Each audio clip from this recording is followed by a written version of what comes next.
Ladies and gentlemen, federal employees, this year has proven to be unprecedented with the craziness going on with the federal government and with federal employees. And with that, it seems that more than ever, federal employees are going to be thinking about retiring, especially with VERAs or early out retirement are being offered to a lot of federal employees. Today, we're talking about who's going to be actually eligible for these VERAs and what are all the downsides, because most people forget about all the downsides that come with a VERA. Now, there's some upsides, but there's very much some downsides, so that's what we're going to talk about today. If you're new to the channel, welcome. My name is Dallin Haas. I'm a financial planner who serves federal employees just like you, and I love it. So let's dive in. First and foremost, how can you be eligible for a VERA? Number one, if you are 50 years old, you have to have 20 years of service, at least 20.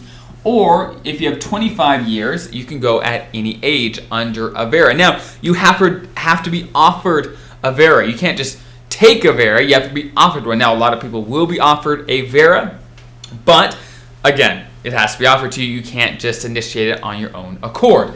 So if you meet the criteria and you were offered one, then you can retire and you can get a pension right away. You can keep your health insurance as long as you've had it for the last 5 years before you retired. Then you can retire, which is fantastic. Again, it's called a VERA or an early out retirement.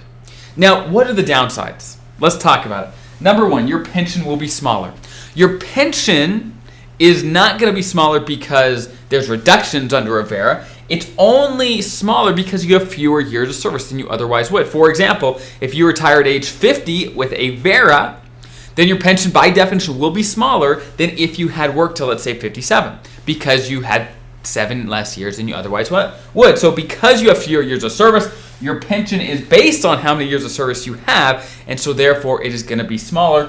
And you don't get cost of living adjustments on your pension until 62. So if you retire at 50, your pension does not go up with inflation. It doesn't get cost of living adjustments for the first 12 years of your retirement. So those are certainly some things to think about. Next, the supplement. So this is sometimes called the FERS supplement, annuity supplement, Social Security supplement. It's all the same thing. Long story short, it's an additional payment on top of your pension. And yes, you are eligible to get the FERS supplement under a VERA, but not till your minimum retirement age, not till about 57. So, for example, if you retire at age 50, your supplement doesn't start paying until 57. So the first seven years of your retirement in this example, you're only getting the pension and not the supplement. Okay, if you work till a normal retirement age like 57, of course you'd get the supplement right away. Last but not least, your TSP. If you retire early under a VERA, you just have less years to put away into the TSP and have that money grow. So your TSP by definition will be smaller because you've had less time to grow it.